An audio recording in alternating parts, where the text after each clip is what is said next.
All right, my first ever video, because everybody knows I hate videos and photos.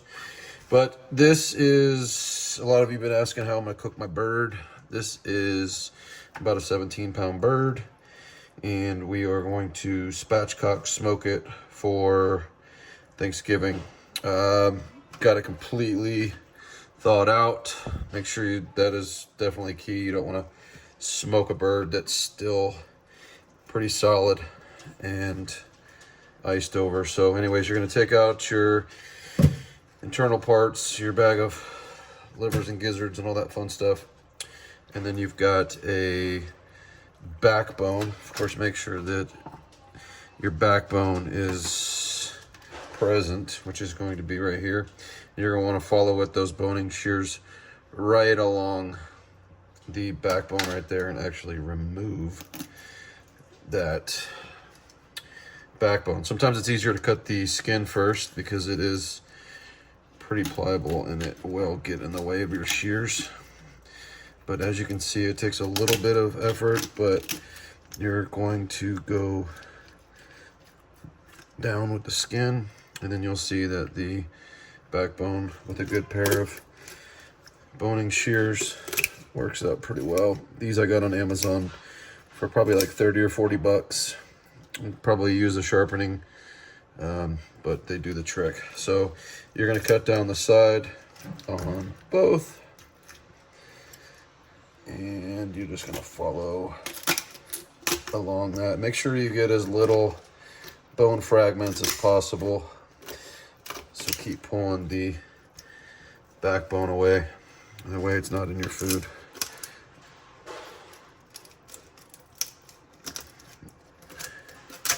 All right, so that's cutting away pretty easy. Now that you got it going, if this is frozen, it's an absolute pain to get through the ice as well. So the goal is to get that backbone completely cut out, and then I will report back in a second. As you can see, it comes out pretty easy. I'll come back in a second. Watch out for these little guys, probably snip those off. I'll come back here in a second and let you know how to actually press down and break the chest cavity so that you can spatchcock it. All right, so I've got the backbone completely cut out. As you can see, with those boning shears, it makes it pretty easy. Like I said, these could use a little sharpening, but these are about 30 bucks on Amazon. Definitely beneficial versus just a pair of heavy duty scissors. All right, so what you're gonna do is you're going to flip the bird over with this chest cavity up, and you're gonna position it to where it's laid as flat as possible. And then you're just gonna start kind of maneuvering it to where you feel like it's kind of breaking and popping. Sorry, it's a little gruesome. In the back here, you have quite a bit of extra skin too. And what I like to do is just get a decent cut on that, because if not, it's just gonna work against you. So you'll see that the cavity starts to kind of open up, and then you're gonna pull the legs and thighs and gently, and make sure you don't cut yourself on the bone on the inside, start pressing down. The legs clearly will help you get to that position. Be careful here because it is a little dangerous with the bones on the inside, but you're going to eventually see that it starts opening up more and more and lay flat on your pan. So with that being said, be careful of those bones on the inside. There you go, hear the crack. And the goal is to get it to where it's as flat down as possible on your pan,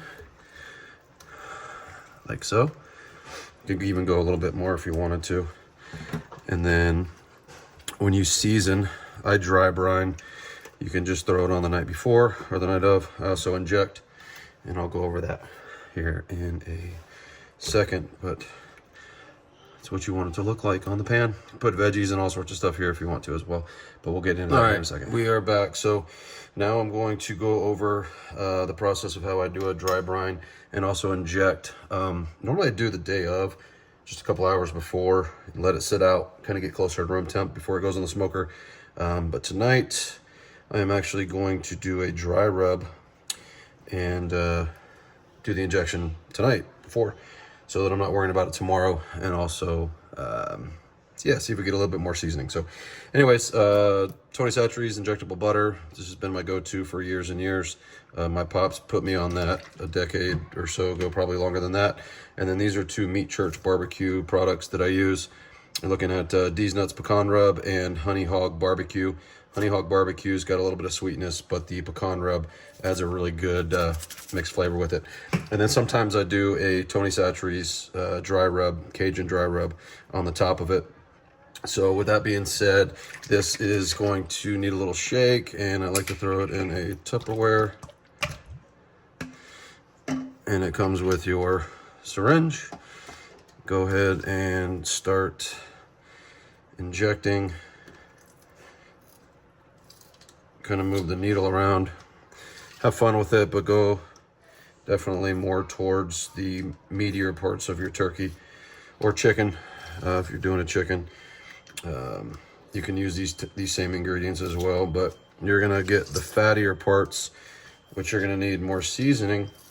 And this has got like a butter slash Creole flavoring to it, so you're gonna get a little bit of spice, but for the most part it's going to keep it juicy and savory. But you can see that it going right underneath the skin is amazing as well. Get in those drumsticks, be careful, it's going to get a little messy, but I wouldn't overdo the injection points. So if so, you're going to end up letting a lot of that liquid out over the smoke in the course of the cook. So get in these wings here, be careful, it's definitely a sharp injector. But try to move the needle around once it's in one spot. That way you're not making too many injection points. As you see, it kind of makes a mess if you have too many. So yeah, just continue it with the bird, and you're gonna use up your entire container, or I would say leave just a fraction of it. And I will show you why that is important here in a second to use as a binder. And also just to make sure you get the bird completely seasoned.